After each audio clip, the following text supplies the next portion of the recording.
निर्धारित करना कि हम कार्तिक के जो 7 नियम है, कार्तिक के महीने के जो 7 नियम बताए गए हैं, कम से कम हम 7 नियम में से एक नियम ऐसा पकड़ें जिससे हमारा जीवन सार्थक हो जाए।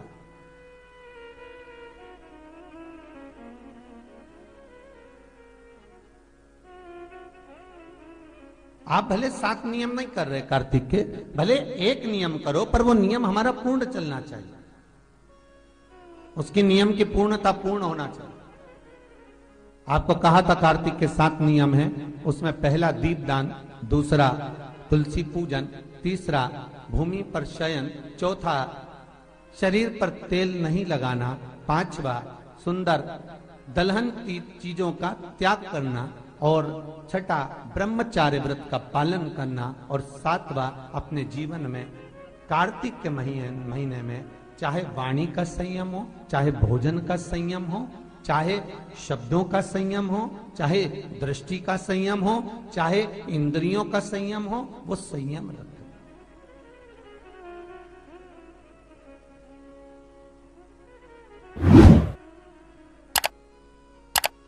वो संयम धारण करना।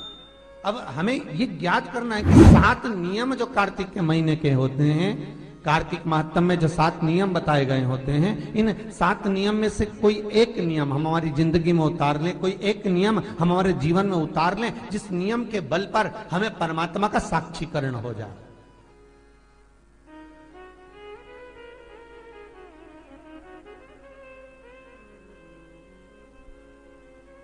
कोई एक नियम।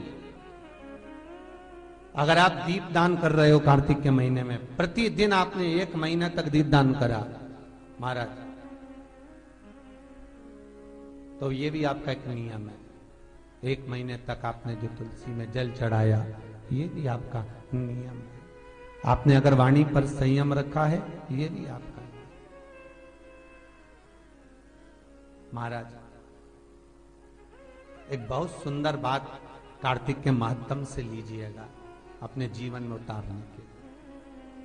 कार्तिक के महीने का 7वां नियम याद रखना, संयम।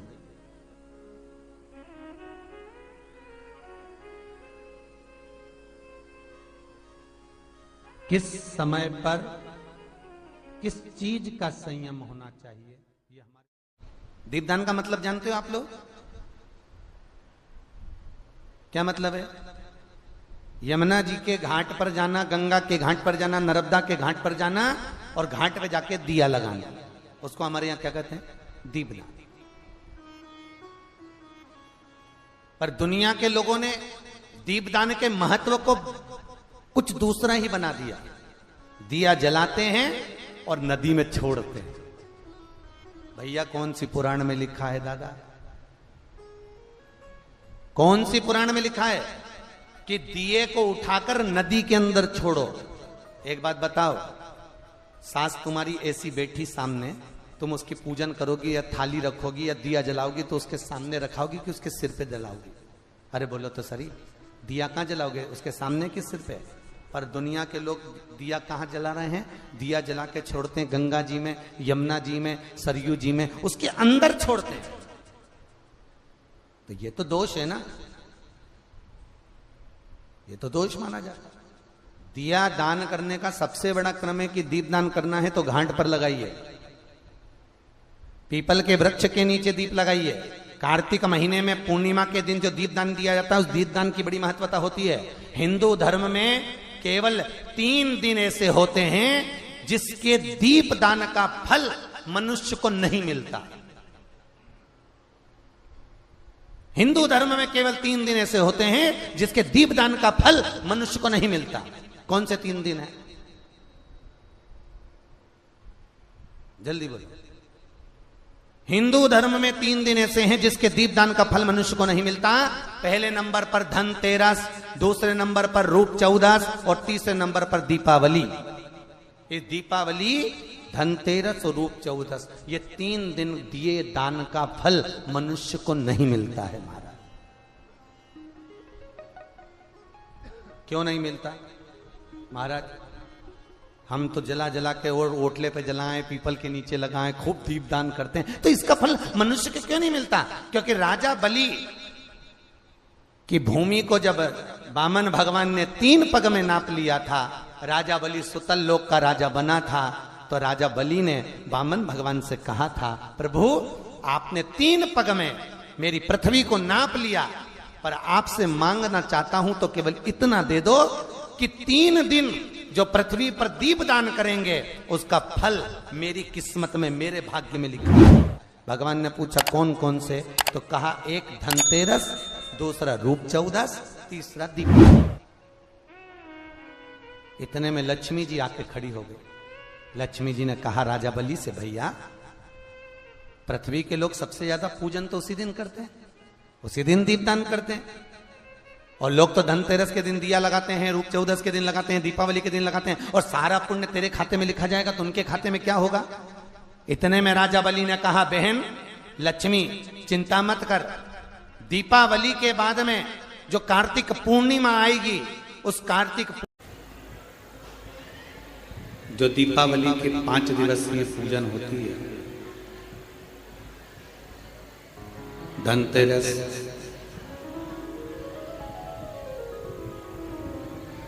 नरक चौदस, रूप चौदस,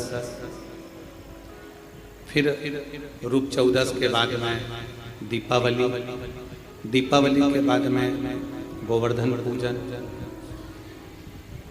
फिर दूज।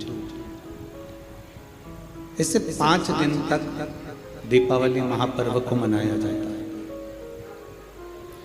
ये तो हो गई मनुष्य की, मानव की दीपावली।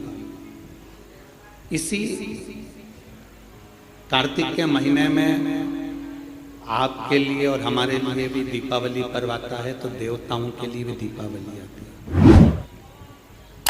आपकी और हमारी जो दीपावली है वो ये कृष्ण पक्ष के अंतर्गत आ जाती है, और देवताओं की जो दीपावली है वो शुक्ल पक्ष के अंतर्गत आ जाती है। भगवान